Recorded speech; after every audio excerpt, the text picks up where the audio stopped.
The moment the final school bell rang, Maya dashed out of the classroom, her heart pounding like the wings of a caged bird. Her backpack bounced against her shoulders as she sprinted across the dusty schoolyard, clutching a worn envelope she had kept hidden for weeks. It was addressed in shaky handwriting, but it had no stamp, no return address. Just 3 words on the front: to my father. Maya was 16, and she had never met her father. She lived with her grandmother, a quiet woman with silver hair and a tired smile who never spoke about Maya's parents. Her mother had died in an accident when Maya was just a baby. Her father, a mystery. All Maya had was this letter, one she wrote herself over many lonely nights, filled with questions she never dared ask out loud.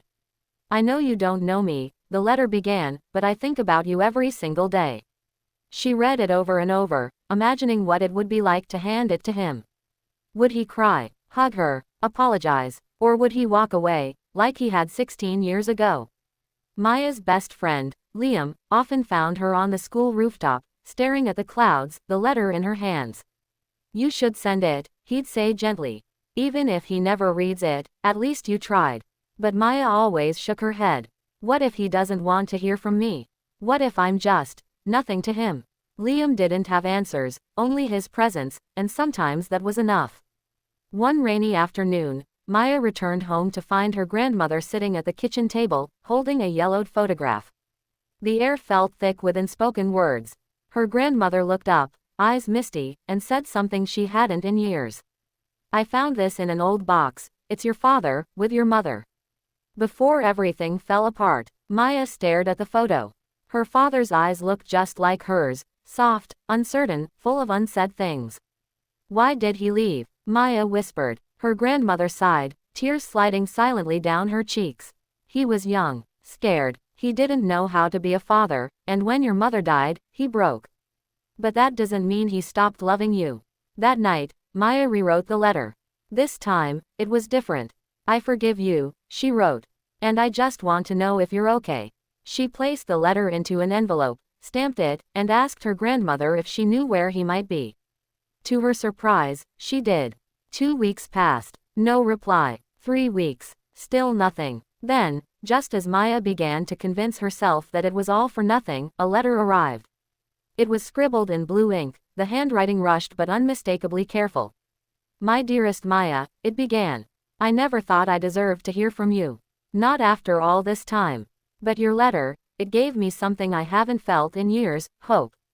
The letter went on to explain everything. Her father had been living a quiet life in another town, haunted by his mistakes and paralyzed by guilt. He had tried to reach out once when she was 5 but couldn't go through with it. Every year on her birthday, he would write her a letter, but never send it. I didn't think I had the right, he wrote. But now, I want to try, if you'll let me. Maya read the letter through tears, each word softening the pain that had hardened inside her for years. She didn't reply right away. Healing wasn't instant. Trust had to grow. But over the months, they exchanged letters, slowly, steadily. They talked about everything and nothing. Her favorite books, his love for old guitars, how they both hated olives and loved rainy days. There were awkward silences, yes, but also laughter and moments of real connection. A year later, on Maya's 17th birthday, she stood at the train station, letter in hand again, but this time, she wasn't sending it. She was delivering it, face to face. When her father stepped onto the platform, older and more fragile than she imagined, Maya felt the familiar flutter of fear.